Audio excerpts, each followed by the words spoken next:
संसद में आम बजट के ऊपर चर्चा का दिन आज था। उम्मीद थी कि विपक्ष और सरकार मिलकर बजट के विभिन्न पहलुओं पर बहस करेंगे और इससे विश्लेषण करने में और आसानी होगी, इसकी खूबियां खामियां और पता चलेंगी। लेकिन संसद के दोनों सदनों में बिहार और आंध्र प्रदेश को भारी भरकम जो पैकेज मिला है और बाकी राज्यों की अनदेखी के चलते जबरदस्त हंगामा हुआ। बात इतनी आगे बढ़ी कि कांग्रेस समेत इंडिया ब्लॉक के 4 राज्यों के मुख्यमंत्रियों ने नीति आयोग की बैठक में शामिल होने से साफ इनकार कर दिया। हालांकि ममता बनर्जी बैठक में शामिल होंगी और सबसे बड़ी बात यह कि जो आरोप लगाए गए उनकी हकीकत है क्या वास्तव में ऐसा हुआ है कि बाकी सारे राज्य इग्नोर हुए, उस पर बाद में आएंगे। पहले रिपोर्ट देखें।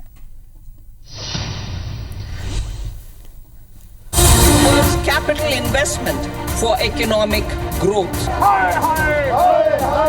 नरेंद्र मोदी का नहीं चलेगी। कांग्रेस पार्टी का कहना है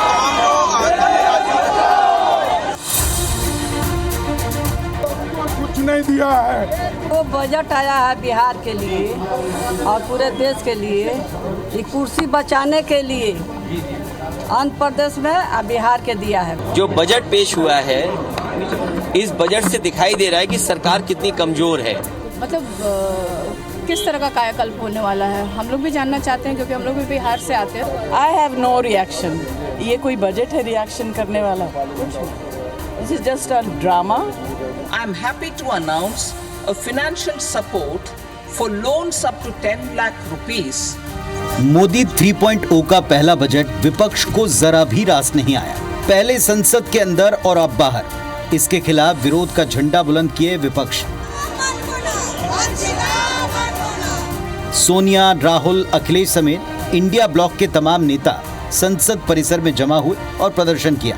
विपक्ष का आरोप है कि इस बजट में सिर्फ बिहार और आंध्र प्रदेश का ख्याल रखा गया, जबकि बाकी राज्यों की उपेक्षा की गई। सरकार ने अपनी कुर्सी बचाने पर ज्यादा ध्यान दिया है। जेडीयू और टीडीपी के दबाव में बजट बनाया गया, जिससे कई राज्यों और क्षेत्रों की उपेक्षा हुई।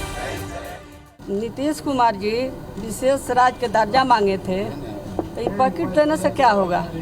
बिहार गरीब राज्य है और गरीबों यहाँ ज़्यादा है, गरीबी ज़्यादा है। कल कारखाना लगाना चाहिए यहाँ बिहार में, लोगों को रोजगार मिलना चाहिए।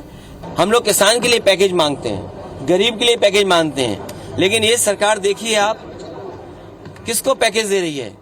जो सरकार चलवा रहे हैं, सरकार चलाने के लिए पैकेज मिल रहा है।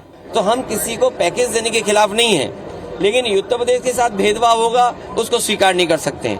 उनको ये जस्ट टू सेटिस्फाई उन्होंने किया, लेकिन उससे कोई फायदा होने वाला है?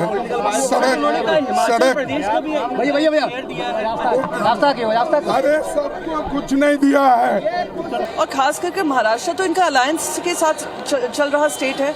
महाराष्ट्र में पिछले 10 साल से, जैसे मैंने कल कहा था, प्रधानमंत्री सरकार बचाओ योजना कल घोषित की है, यूनियन बजट नहीं था वो, वैसे ही प्रधानमंत्री महाराष्ट्र विरोधी योजना कल बजट में दिखाई दी।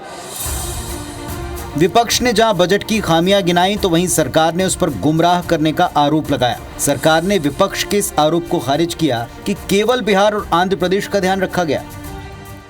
ये जो अपोजिशन वाला को इस तरह का प्रोटेस्ट करके गुमराह करने का कोई फायदा नहीं है।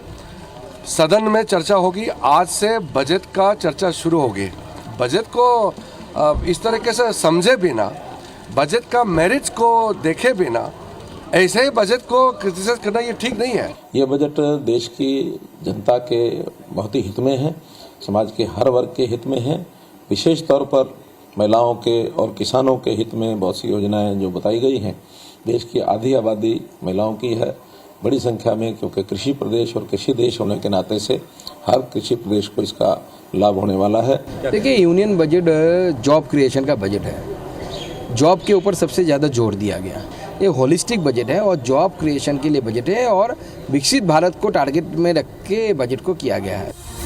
बजट चाहे घर का हो या देश का, इसे बनाना आमतौर पर आसान नहीं रहता है। ऐसा शायद ही कोई बजट रहा हो जिससे सरकार समाज के हर वर्ग को संतुष्ट कर पाई हो। जहां तक विपक्ष के विरोध का सवाल है, उसका काम ही है बजट की खामियों को सामने लाना।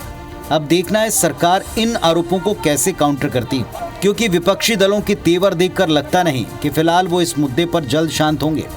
Bureau report, IBC 24।